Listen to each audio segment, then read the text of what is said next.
Ingram Smith, Bud Elliott, back again with another episode of the Nolecast. Bud, this is one of my favorites. We do the snap count draft leading into the season. Always a great indicator that football is, but right around the corner. And now we have the ability to go back and look at some of the numbers, some of the plays that we thought were great steals at the time, or LOL, what were you thinking, Ingram? And some of them were played out pretty well as to what we thought. So this is a lot of fun. Uh, don't want to ruin it, but I do think that we have a new snap count draft champion, although this was a very close one.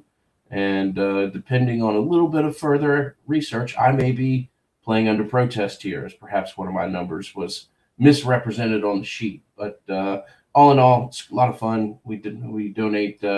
Loser has to donate to a charity of the other's choice. I was confident enough to put on the sheet what I thought my charity was, because I thought I had won. Found out this morning I didn't. Yay! But let's jump into this. This is a lot of fun, and hopefully will translate over to our listeners. Let's do it, man. Go ahead and thank all the listeners for watching us on YouTube as well. Just find us on YouTube at Nolecast. And let's go ahead and load up the sheet here. I think, if you're a diehard YouTube listener, you may be, or viewer, you may be able to look at this and see everything. If I'm looking off screen here, that's because I'm looking at a little bit more blown up version, probably, as is Ingram. So I did get you this time, buddy. Ingram, 9,087 snaps. Bud, 10,036. So a difference of less than 1,000 snaps. That is, in a snap count auction, that is pretty damn close. Right? We certainly had years where we've had bigger blowouts than this, especially in Ingram's favor. And, overall, pretty fun exercise. I like the post better anyway. To go and look back and the what were we thinking on this, and kind of think about why we thought certain things. And we obviously have last year's show to guide us on that, as I know Ingram listened to again this morning. But yeah, I do take it home. So we had very different strategies in this auction. We each had an equal number of snaps to bid, right? And what did we have? I think we designated like 9,000 snaps each.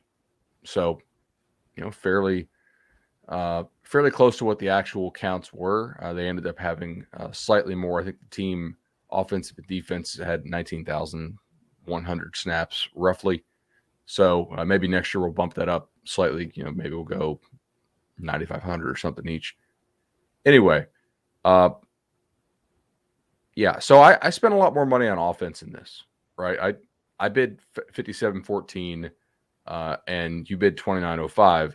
But you were much heavier on defense than I was. You bid 6,080 on defense. And, of course, because I bid a lot on offense, I only could bid 31.79.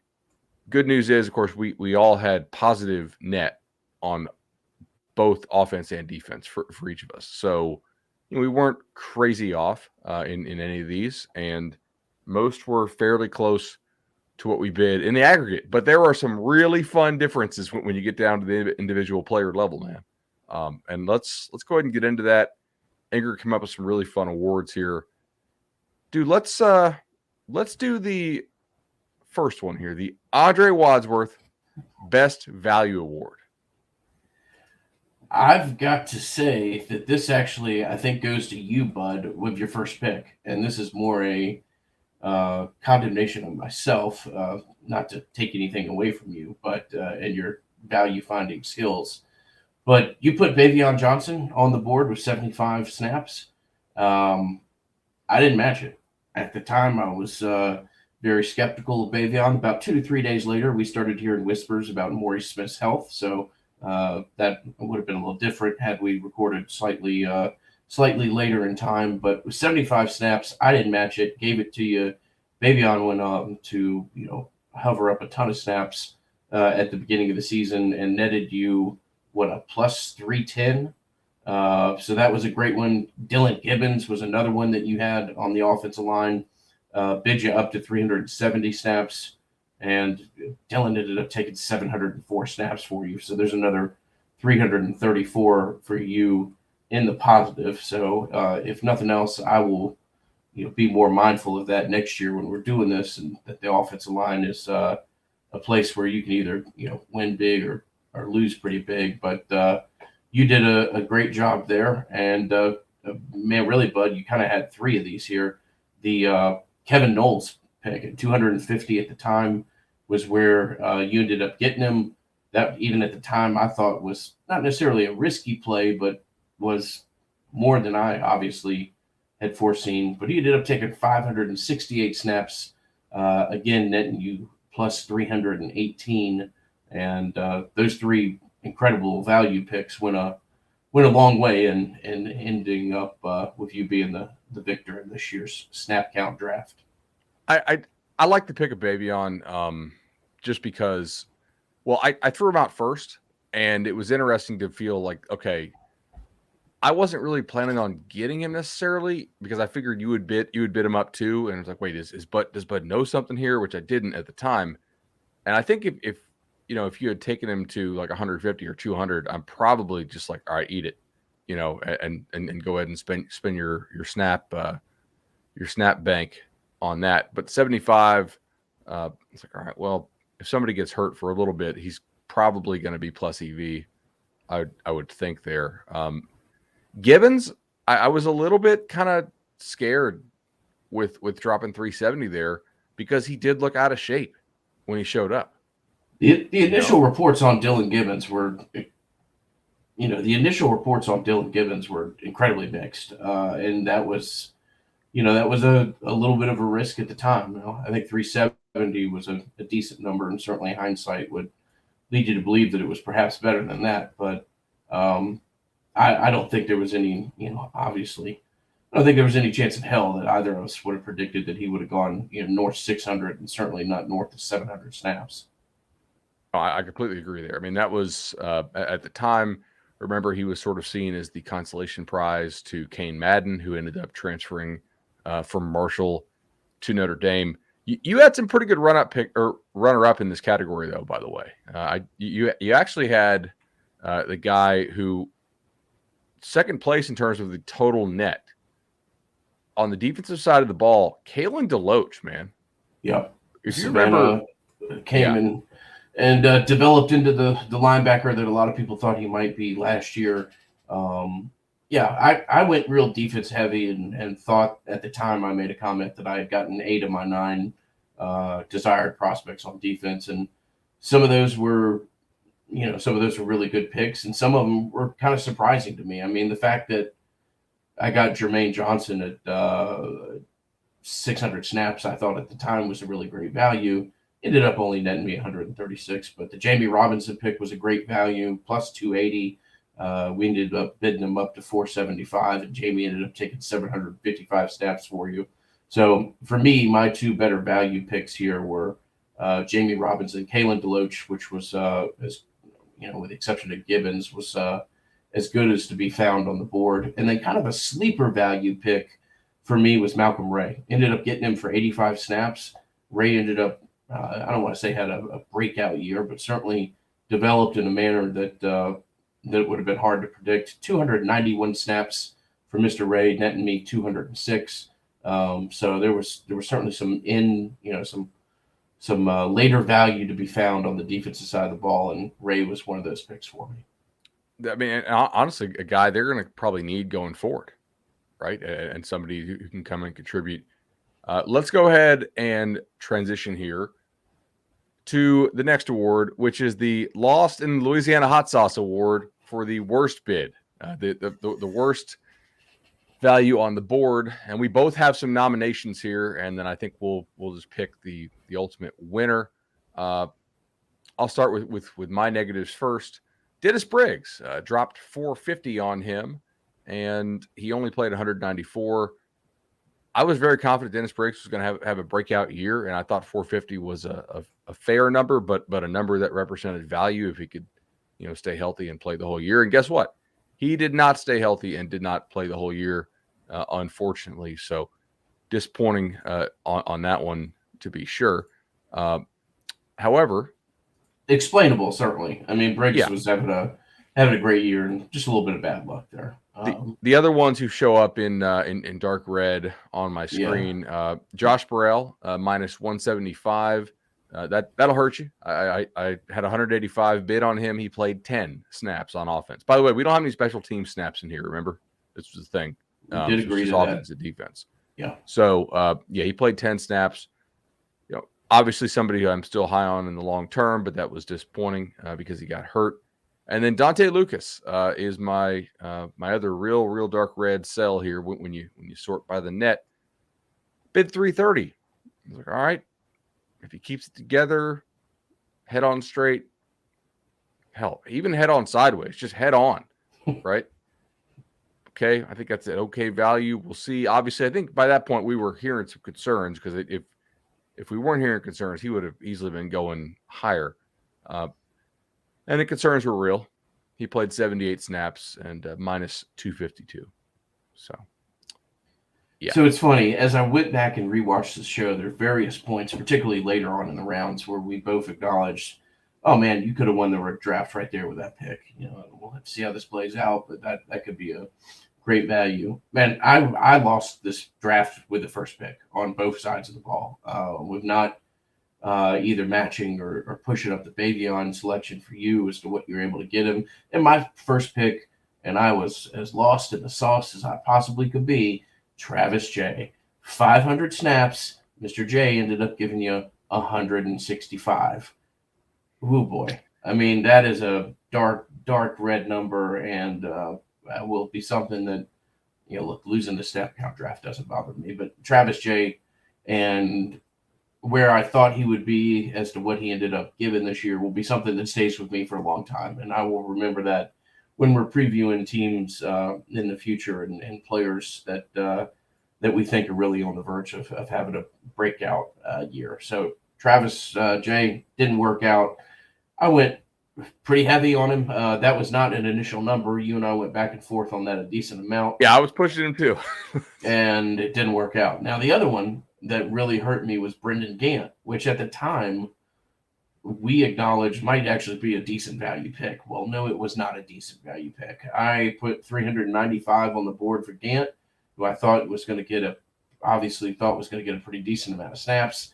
Gant, similar to Jay, got you 145 snaps. And those two were my, the bigger swings and misses for me. But if there's anybody that epitomizes the lost in the sauce pick, I was drowning in the Louisiana when I was drafted Travis J and having thoughts of grandeur in my head. Certainly. I mean, he was really dominating in fall camp, and just did not translate to the field, and just had some issues that I think some of them were within his control, and some of them probably not totally within his control, which is sad. And we'll see if they're able to get anything out of him. You wonder now, does he go ahead and play offense? Be interesting to see. And the other thing I'd be interested to see, man, is commenting on some of these guys. So Lucas obviously is done. I think we both agree that they're still high on Burrell and Dennis Briggs, and are going to count on those guys to various degrees in the coming years to be contributors. What is Brendan Gant still on the plans? I don't know. Yeah, I mean, he's on the team, but surprise me at this point. It certainly feels like. Let me put it this way: if we're doing this next year, I would be surprised if Brendan Gant's on the board, and if so, would probably have a double-digit snap projection next to his name. So that's my guess as well. All right, man, let's go ahead and take the Legendary Home Loans Cornering the Market Positional Dominance Award. Well, look, there were two different areas, pretty distinct areas that we kind of carved out for ourselves. I did the defensive line pretty aggressively and found some decent value and some hit and miss value. But Fabian Lovett was a guy that we both almost got on the number. We ended up bidding 475. I ended up winning at a 475 bid. Fabian took 489 snaps, but I also was able to get Wow, DJ Lundy was a plus for me. That shocked. That was at the time I thought I had lost my mind when I took him up to 420 snaps. But Jermaine Johnson, Fabian Lovett, Keir Thomas, all names that I was very aggressive in getting initially, and was rewarded fairly well. You, on the other hand, cornered the market at the wide receiver position and basically got everybody that at the time we could have projected to really take meaningful snaps there. I think that I ended up doing fairly well. I'm just looking at some of your numbers here. The Cam McDonald was a nice pop for you, but like the Keyshawn Helton ended up being a negative as to where you had to go get him.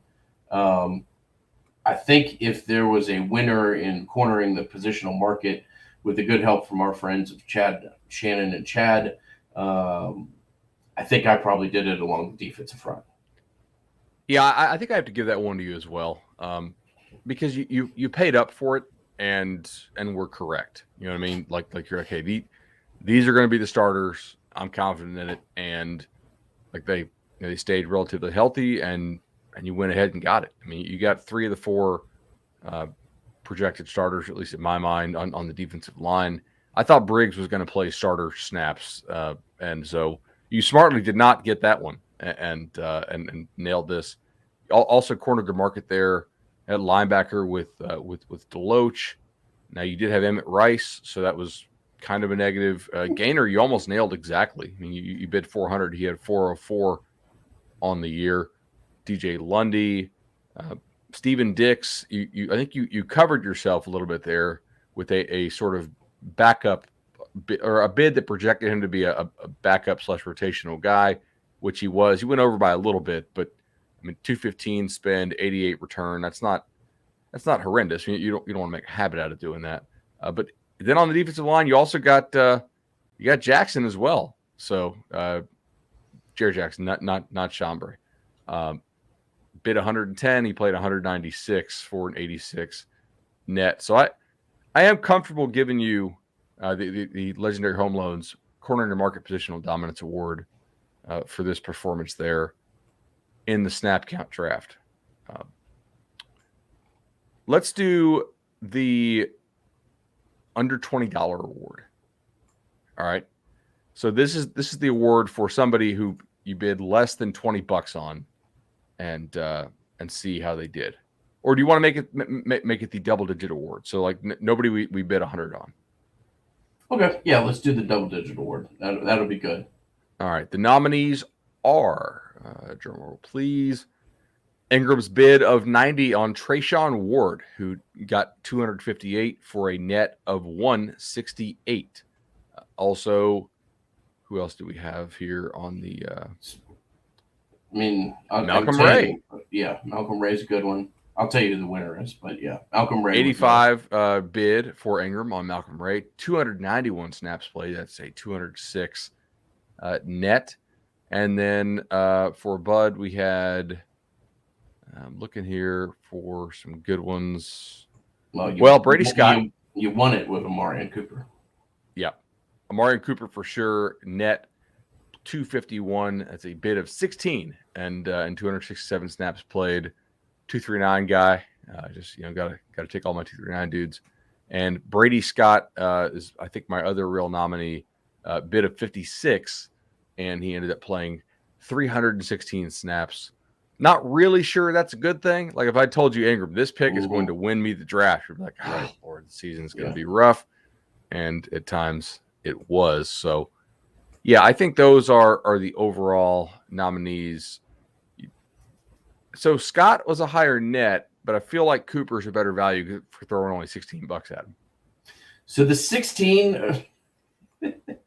The 16 bid picks are potentially the ones that I'll throw a protest flag on, as I was left with no points left to bid. And so Bud was just able to go around and sprinkle 16 bids apiece. He's got all the remaining guys on certain members of the roster. Yeah. But no, that was a great value. And, the Knowles and the Cooper were, there's what, 500 and 570 approximately, in the positive as far as what you picked up there. So that was two big pieces, young members of the secondary that really were, went a long way, and you ultimately ended up winning this. Nice. All right, let's Ingram, I have another award for you here. I'm actually typing it out right now. This is the Hey What You Get For award. All right. So for this, we have to set a number of like, hey, this was an expensive purchase, but it ended up making a lot of sense. What do we want to set the baseline here for? Like 400, 500? I think 400 plus is pretty fair. Yeah. All right. So the nominees in the Pay What You Get For category, we'll go ahead and start with Maurice Smith. No, he wasn't net positive here. So we just said 450. I think 400 was where 400. We put it. But. All right. Ingram, I only have one nominee. Or no, I have two actually. So Ontario Wilson, I paid 400 on the nose for. He ended up playing 518 snaps, and like I don't know if that's a great thing for the team that they ended up playing 500 snaps, but somebody has to play him at receiver. And in related news, they went and took 4 transfer receivers so far this offseason, may take a 5th. And I think that tells you a lot about what this coaching staff feels about the room. Other guys here who were nominated, Robert Cooper, first time I mentioned him today, 410 was the bid, played 472, so returning value there. Here's one that I think will be my top contender for Bud's team. Jarvis Brownlee was confident he was going to play a lot. I bid 550. He was my second most expensive player, second to Maurice Smith, and returned 844. So a net of 294 for me there. On Ingram's side, and let me see here. So you have several of these. Like you kind of went stars and scrubs, and your stars really hit for the most part. I mean, I aggressively bought that of who I was confident in, and other than Travis J, I didn't have any real big swings and misses there. But I think you had 4 or 5 guys over 400 points or more. 3, 4, 5, 6, 7, 8, 9, 10, 11. So that of what I felt confident in, I ended up going pretty aggressively. Now, Kalyn Deloach, we already talked about. That was a particularly good value. It wasn't cheap at 405 snaps, but he ended up playing 736. Jamie Robinson, similar situation, 475. He ended up banking 755. DJ Lundy, which at the time I thought was a stretch, and I made a joke that I hope he gets 200 snaps in the Notre Dame game alone, because that was the only game that I was pretty damn sure he was going to see a safe amount of playing time. But Lundy ended up getting 571 snaps. Keir Thomas cost me 475. He ended up getting 648. Devontae Love-Taylor, a little bit risky there, but he was able to eke it out. I spent 530 to get 547, so not a great value play, but not, I didn't waste points either. Interestingly enough, I bid 550 on Jordan Travis. Jordan ended up getting 527, so no great loss there. And Darius Washington was the one that I knew I had to have a offensive line representation after I think I took 8 defensive picks out of my first 9. Ended up spending 600 for Darius, who I think led the team in snaps, unless I'm missing a number from somebody else. Darius Washington led the offense. It led the offense? Okay. Maybe there was a player. They got Brownlee for 844 on defense. Okay. All right. So led the offense with 805 snaps. So of that I felt pretty confident on, I didn't get burned. Now, obviously, I'm very fortunate that, none of these guys broke their legs or something like that. But, Travis J was the one that I got a little bit lost in my own euphoria there. But everybody else that I spent significant coin on ended up having a pretty significant year as far as number of snaps. I think we should give this one probably to Darius Washington. I mean, that's a guy we were both aggressively bidding on. You threw out the freeze bid at 600. It's a guy you had to have work for you, and it was really a great buy on your part to go ahead and spend up for the starting tackle who played basically every game, and just an absolute ton of 800 is a ton of snaps. So that was a really, really good buy there. Who was somebody on your team who we have not spoken about yet that we should probably talk about, either to the positive or to the negative, sort of the what were we thinking, or hey, remember this type category? Well, I mean, I knew Emmett Rice was a gamble at 199 snaps. He ended up taking up 0. That was tough. Marcus. Do we want to go through our zeros? We can certainly. All right.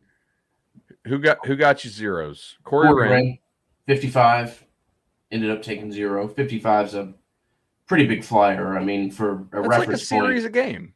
We spent, yeah, that's true. I spent 50 on Zane Herring. I spent 55 on Bryson Estes, who ended up getting 10 snaps. Herring ended up getting 13. So, those are acknowledged flyers, but other zeros were for me. Well, Leonard Warner, I think I took as a joke with 11 snaps. He ended up taking 0. Jordan Eubanks, 0 snaps. Again, I bid 30 on him, so it wasn't like I foresaw great things that just never came to fruition. But yeah, the Emmett Rice for me was my biggest donut. I knew it was risky, but I also knew that if he could come back and he'd get healthy, he would take of the games that he was available, he would eat up a decent percentage of snaps, and it just never came to fruition. All right, let's go ahead and do mine on the 0 category. So Rod Orr bid 60, got 0. So disappointing there. We'll have to see how he develops it. I think they still have fairly high hopes. Deontay Sheffield bid 16. He got 0. Probably a good thing he got 0, I would say. Ultimately, for this offense, as bad as it was at times, he's not really an FSU quality player. Kobe Gross, 0 again. One of Twitter's favorite players of all time. Brian Robinson transferred, obviously. Destin Hill, still waiting. Now, here's a question: because Destin Hill did not enroll, do I get Destin Hill for $16 or for 16 snaps if he wins? If he actually gets on campus this year? I would be playing under a much broader protest flag for next year's game if that were to be the case. So go ahead. Tyler. Fair enough. All right, Jaleel McRae. For me, I bid 60 and got 0. That was essentially the Bud Elliott needs to have some linebackers on his team bid. And you could see I started doing that pretty late. I also took Cortez Andrews there to try and get a little bit of linebacker snaps potentially. I bid 100 on him. He only played 28 snaps, so that was a miss. Continuing with my zeros here, bid 56 on McCluster, 0. Bid 56 on Green McKnight, again, 0. 16 on Byron Turner, 16 on George Wilson, 0 and 0. So I had a pretty good number of zeros, man. Well, again, that was at the end of the game. You had. I think I had 10 snaps and you had 200. And so you just kind of, no, I had 15 snaps. That's why it was 16, because you just went around and dropped 16 on. Right. Your max bid was 15. Yeah, so just Johnny Appleseeded the roster with various picks, and one of them ended up hitting pretty big. So good for you. Good for you on that one. All right. So question for you. A lot of the zeros that we read off, Sean Bray Jackson, Byron Turner, George Wilson, Patrick Payton's not a 0, but he's a 16. And for the purpose of this question, I'm going to ask you. I'm going to lump him in there. How concerned are you that freshman class of defensive linemen combined for 16 total snaps? It is. It is concerning. I mean, obviously, that's not to just repeat what you said. Some of those ends would be the guys who had to take the biggest jump for me. I still think with as much talent as there is on the interior of the defensive line, that's going to be hard for some of those guys to carve out snaps for themselves, and that they're really more kind of 2023 guys at this point. But if we're talking about ends and some of these tweeners, and they're not getting more than 35, 40 snaps next year, I'd be real concerned. we'll just have to see. I mean, you can kind of write off to the fact that you hit lightning in a bottle with Jermaine, and he was able to take as many snaps as he was. Again, not to belabor the point, but Keir Thomas took 648 snaps for you. There was only so many places to be found out there, with Jermaine taking 736 and Keir taking 648. But it is troubling to not see some of those guys go ahead and, look, if Zane Herring can get 11 snaps, then or 13 snaps, I would hope that some of those younger defensive prospects could start to be developed as well. Yeah, I agree with you on that. It also goes to show just the closeness of the games, right? And how finding all those edges matter in those games. And you really didn't have the opportunity to put in your lesser guys. And in business as well, grinding out those edges really can help you succeed. And we have a partner in Congruity that can help you do just that. We do have a wonderful partner in Congruity. Matt Lewis and his team have been fantastic for the Nolecast, and have been fantastic for, I believe, 6 Nolecast listeners now. White glove service with kind of a small business appeal. You will certainly feel as though you're a valued customer, because you are. And Matt and his team do a great job of trying to find value, like you mentioned, for you. Highly customized HR solutions designed to enhance your brand, save time, save money, and reduce business risk. And I don't know a perfect way to to pair this with a pick that I took, but I'm just going to force it here, bud. And maybe it's just for me and my own consistent belief in a kid, but I do want to point out that my Congruity paired pick of feeling confident in where you are and putting a bid on the board was with Jashaun Corbin. I put 350 on the board. You didn't want to touch it, understandably so. That's a pretty rich number for a running back in general. Corbin ended up taking 474 snaps, and that was even with the emergence of a guy like Treshaun Ward. That would have been hard for any of us to realize that kid was going to end up taking 258 snaps. So partner of great people like Matt Lewis and his team, feel confident in where you want to go. And for me, that was bidding on Jashaun Corbin with a real rich number, and ended up still getting a plus 124 off of it. That was a great pick. And I'm looking at some of these 7-round mock drafts out there, which, man, that is a tough job, I think, to put together a 7-round mock draft. That's tough, although probably not tougher than putting together, thousands of rounds of recruiting rankings, ultimately, which is what, the guys at 24/7 Sports do. But, man, Corbin's going to get drafted. Like, that's a hell of a pick by you for 350. I don't know what the heck I was thinking other than, hey, they do want to rotate their running backs if possible. And, we had heard they wanted to feed Lawrence Toafili as well. And ultimately, the guy who got the snaps was Corbin. And that was a great pick by you, a great partner of ours with Congruity. Who was the pick that we came closest to nailing exactly on the nose? I'm looking here. I got Jordan Young, 45-4. Fabian stands out to me. 45-4. Yeah. Yeah, on a percentage basis, for sure. I mean, for sure. Like it's 475 and 489 is really good. Gainer and Lovett are going to be probably the two for me that we were, bid each other up in a pretty good manner. I disagree. I got one exactly on the nose, dude. You seen this? Of course you did, bud. No, I have not seen that. Ira Henry. I bid 16 snaps. He played 16 snaps. Again, some of these protest 16 snap votes that I'm having the international board review for accuracy. But no, that's ideal. I didn't see that. No. All right. So strategy next year. What are you going to do anything different?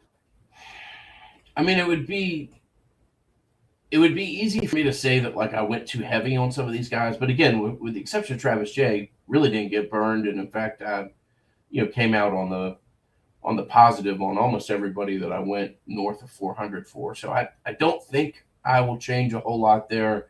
I do think that I need to be more cognizant about position groups, finding guys that if an injury occurs here or this occurs, then this guy that we think might take 80 snaps, and this guy could blossom into a 230 snap guy or something like that. I mean, that's for me where I really lost at the back end. And at the front end, with the first pick of Travis Jay, we've had chuckled about that enough. Bavion Johnson, I don't know if I was just in a particularly bad mood and sour about old baked chicken or what, but I definitely shouldn't have let him go off the board at 75 snaps. I think you bring up a really interesting point about pairing certain guys, right? Like I got Bavion and Maurice Smith and bid 675 for essentially what I thought was the center position, because they really didn't have another person they felt could play center, Mm-hmm. And they ended up combining for what, 917 snaps. Yeah. So like that's a net of basically like 250. Figuring out position groups, I agree. Like if a guy is if a guy is a primary backup, even if it's not a position that rotates, I think for next year, I mean, letting those guys go for under 100 is probably an error on my part and your part, right? Like if they're like a legitimate number one backup and an injury can get them into the lineup, we probably need to be bidding some of these dudes up, I guess. Yeah. Some of the other, for me, I took two. We didn't include this in my zeros, but I acknowledged the Emmett Rice. I also took a zero on Schrader. I mean, I bid 110 points. Those are two guys that I thought would come back at some point in the season, and they just didn't. And I ended up spending 310 points on two guys that never were able to return and see the field. So that is a whole bunch of wasted points for me, and something that I'll certainly have in the back of my mind when we do this again next year. That was kind of like my Josh Burrell pick, right? We knew he was injured, like a little bit, and then obviously. Well, I mean, he played a lot of snaps in the Notre. I mean, not a lot. I mean, he played all of the snaps in the Notre Dame game. Appeared to be a decent piece in the offense. I mean, they were running a lot of that. We can go back and look at that formation that they were running, where they were getting a little bit of a mismatch by basically using an oversized wideout that was mirroring as a tight end. But yeah, I mean, for me, it's to do a little bit better job of sprinkling into some of these backup positions, and I'll continue to probably be pretty aggressive with the guys that absent injury or all but locks to consume a significant amount of snaps. For sure. And it's not like I didn't draft that many more guys than you did, I think. I ended up with, I don't know, as far as like percentage of the scholarship roster, I probably had like 60-40, I guess, in terms of number of players drafted. But yeah, man, this is always a fun exercise. I love doing it in preseason because it also gives us something to look back on in the off season. Any other guys here we need to discuss going down the list? Darian Williamson for me was kind of a throwaway pick who ended up providing pretty good value. I bid 56 and he ended up getting 159 receiver snaps. I mean, I wonder, part of that is obviously the Burrell stuff, but I also think you got I think you got Jordan Travis correct. Like I remember thinking, okay, I think Jordan is probably the starter here. How much will McKenzie play? And I ended up buying McKenzie for 300. And if Travis stays healthy, which again, knowing what we know is probably not realistic to think he's ever going to stay healthy through a whole season. But I think you got that. Like, I know it was -23, but I feel like it was directionally correct, right? You paid up for the guy who ended up being, like, when healthy, the starting quarterback. Yeah, the numbers for the quarterback are kind of interesting here. I mean, I went with Travis at 550, ended up getting 527. No big deal. Knock at 23 there. He ended up putting 300 on the board for McKenzie. Now, granted, his snaps were very concentrated and when they were made available, but he got 280, 279.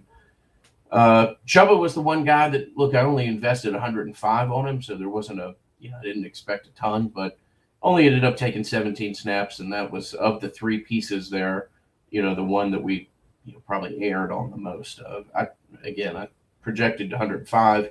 He ended up taking 17. Somebody rolls an ankle before a game, that 17 turns into 65 pretty quickly, but just never happened. So, all right, man. Little 40-minute Tuesday morning show here. We might double up this week. We'll see. Got a couple news items to discuss. Heard good things about the new GM, so we'll probably go next episode, go a little deeper dive into what that might be able to get FSU. They have some pretty big visit weekends coming up, including, I believe, March 5th. Is that the right one? Let me look at my calendar here. Probably should make sure it's a weekend. Yeah, that's a Saturday. I know they have some big time kids coming on campus and are working on getting even more on campus. It's going to be very important that they continue to try to recruit well. This is not great podcasting here, but they have to keep fighting like this thing's going to work out and keep building up the roster so that if it does work out, they're in a position to win big, in 23 or 24. Like you can't let the misses, the misses in the 22 high school class may ultimately doom you, but you can't let it doom your coming classes, right? You still have to be fighting for that. And obviously that's why they go out and they hire a GM and another recruiting analyst and trying to get more of these guys on campus and get them signed and maybe combine that with better NIL practices. We'll see how all the teams in the state are going to do with that. I also wonder, like, here's a question I want to throw out to you. How much different would people's perception of FSU's NIL program be if Travis Hunter had got on campus? Yeah, it would be different, certainly. Kind of rabbit trailing here, but I think I would say the same for Marvin Jones Jr. I mean, you didn't expect Marvin Jones Jr. per se, but that is if you were going to draw a Venn diagram of situations that would lead you to think that you could be competitive on the NIL front with a kid, it would be hard to find anybody that would fit better in that situation than Jones Jr., both at a number one player in the position according to some, but a top 15 recruit. Undoubtedly a guy that obviously is the son and named after what many in your alumni base believe is the greatest player in program history, in-state kid, et cetera, and speaking candidly, Bud, here I think what I've heard through the grapevine is what Alabama put on the table was a multiplier of 3 to 5 compared to what Florida State was able to put together from an NIL perspective, and Georgia ended up significantly trumping Alabama. So that's just a toughie, to use a poor word there. It's just something that's going to sit with you, and maybe it's a situation where Florida State can kind of single-handedly try to zero in on one or two guys that they really think they can, have a laser focus and really, fight that battle.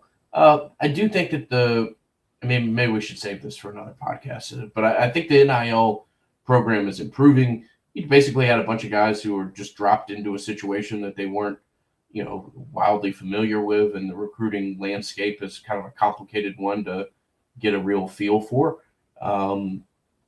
But it's going to be a challenge. And I think Florida State has an uphill climb to sign a truly super elite high school prospect that, you're going to have to get in the trenches and battle the Bamas, Georgias, LSU, A&Ms of the world.